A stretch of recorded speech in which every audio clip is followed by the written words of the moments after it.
Welcome back to part 3 of LA Fishguys, episode 109, breaking down a 14-year-old living coral reef tank. We scored on a 400-gallon Bowfront aquarium sale, as well as the setup and the service of the tank, but it involves breaking down this 300-gallon living reef tank. It also includes about an 80-gallon tank upstairs in the homeowner's bathroom. But we're in the process of breaking down the reef tank.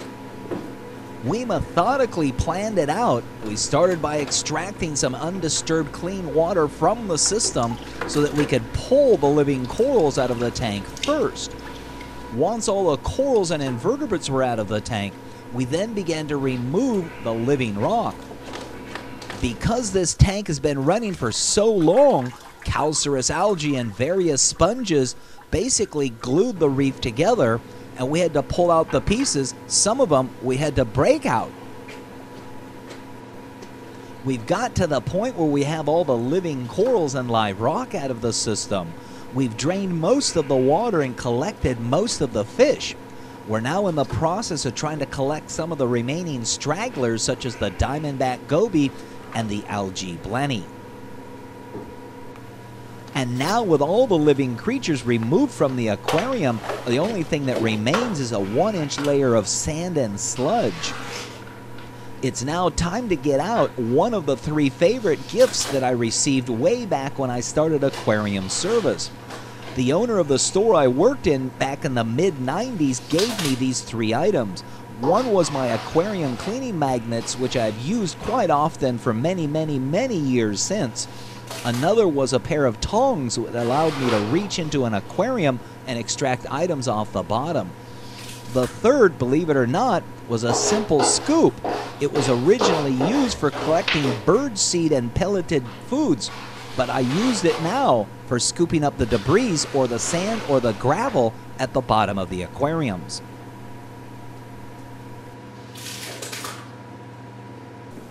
And so, with the buckets of fish and coral stowed off to the side, alternately aerated, we need to go ahead and get that final layer of sand out of the bottom of the tank. So at this point, there's 2 ways of getting that sand out of the bottom of the tank. One would be to continue to scoop it, as I'm currently doing so. The alternative would be to fill the tank back up with water and once again try to create a siphon and suck the gravel or the sand out of the bottom of the tank. I fear in this particular situation, if I had difficulty maintaining a siphon earlier with the lower water level, I'd probably run into greater problems with even a lower water level as it is currently. So we'll continue to use the scoop and try to scoop all that sand out of the bottom of the tank. So it's interesting to note the perspective at this particular point. And what I mean by that is, in the process of scooping out all of the sand and sediment at the bottom of the tank, the key word there was sediment.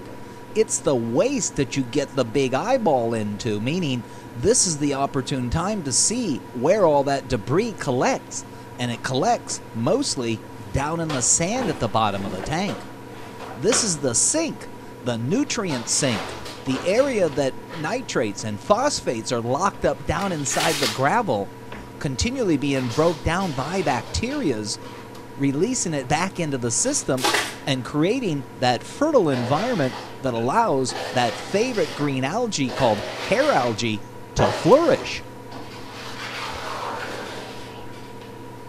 Unless you are using or promoting some active means of removing nitrate and phosphate from your system, this is ultimately where it's going to collect. This is where the biological process ends. This is where the debris is at. Regardless of how much you vacuum the gravel or how big or frequent you do water changes, you will not be able to keep up with the production of waste within the system. Only through some means of denitrification or absorption will you be able to keep up with nutrient production. Simple water changes and vacuuming the gravel is not enough. If you do nothing to keep nutrient levels low, eventually you will end up with algae problems.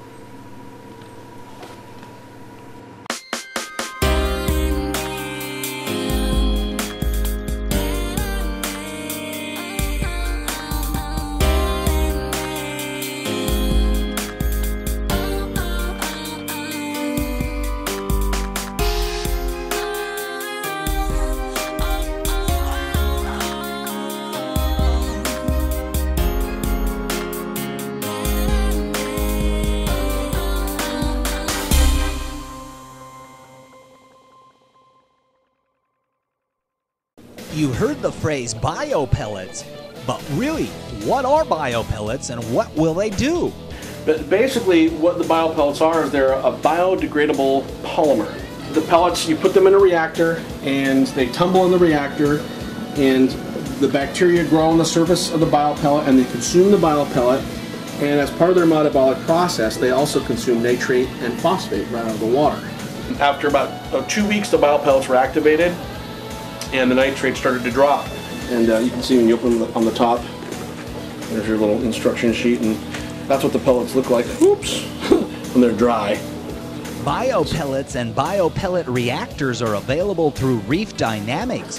Call 707-733-3411 or reefdynamics.com for more information.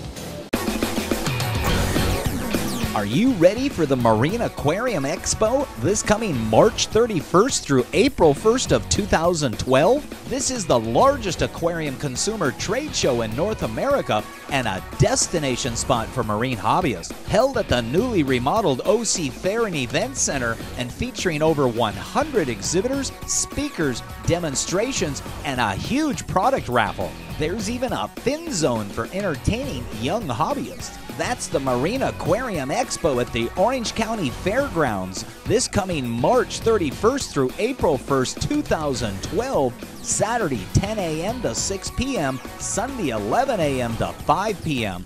Adults $15, senior and military only $10, kids under 12 are free. For more information, visit marineaquariumexpo.com. Oh, the inside of the tank is completely empty. Maybe we could rinse it out a little bit so it doesn't stink, and then we'll start loading up the stuff in the van and then come back and tear out the tank. It should be an interesting challenge. So we're now going to take and rinse the inside of the tank out. We'll stick the garden hose in there and just turn the faucet on. Get a little bit of water, and then we'll use our sump pump to pump it out. Kind of sad though, we spent all this time trying to create an ecosystem inside there with all the various bits of life, and here I'm going to take and rinse it out with fresh water. But that's part of the game.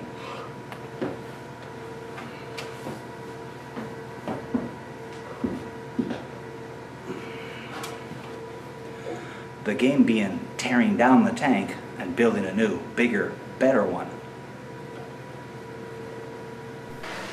And so with the game plan almost completed, we'll go ahead and fill the tank up a few inches of fresh water so that we can plug in our faithful sump pump and pump that dirty water back out, as it'll probably be at least 2, possibly 3 weeks before I'm able to get back here to completely disassemble and remove the aquarium out of the house.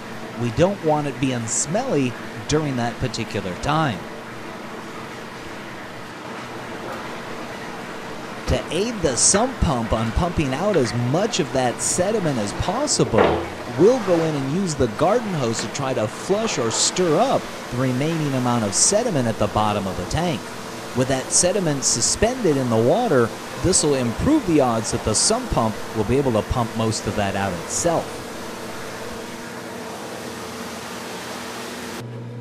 So while the tank is rinsing out, we'll go ahead and scoop all this sand out of the bucket into some styro so we can carry it out to the van.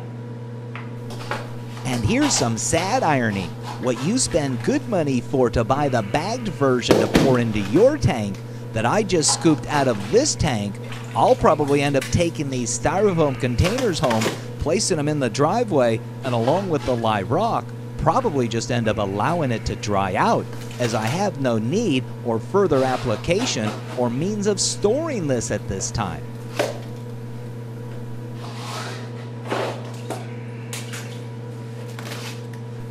Once I get all the sand scooped out of the container into the styrofoam boxes, I can then take those boxes along with the boxes that the live rock is in and begin to stack them in the van. There's even a logic as far as what and how it gets loaded into the van, starting with those square boxes that'll all stack uniformly or securely. We can then begin to stack the loose or odd items around those boxes.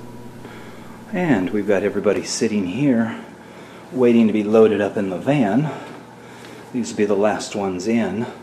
The rock and the sand I've already carried downstairs. I'm just going to load that into the van first. And then we'll start putting the corals and fish in. After a healthy workout of carrying those boxes and buckets up and down the stairs and loading them all into the van, I have to admit, I think I've wore myself out. But I've also got to the point where I've come to the completion of the project, at least this point in the project. So that's the breakdown of the 300-gallon reef tank. Step one in the process of getting ready to build the 400-gallon bowfront aquarium. We've drained it, we've removed everything from it, we've got it loaded up in the van. We'll take it home, sort it out. Some of it will come back, some of it won't. Hopefully you'll come back though for the next part.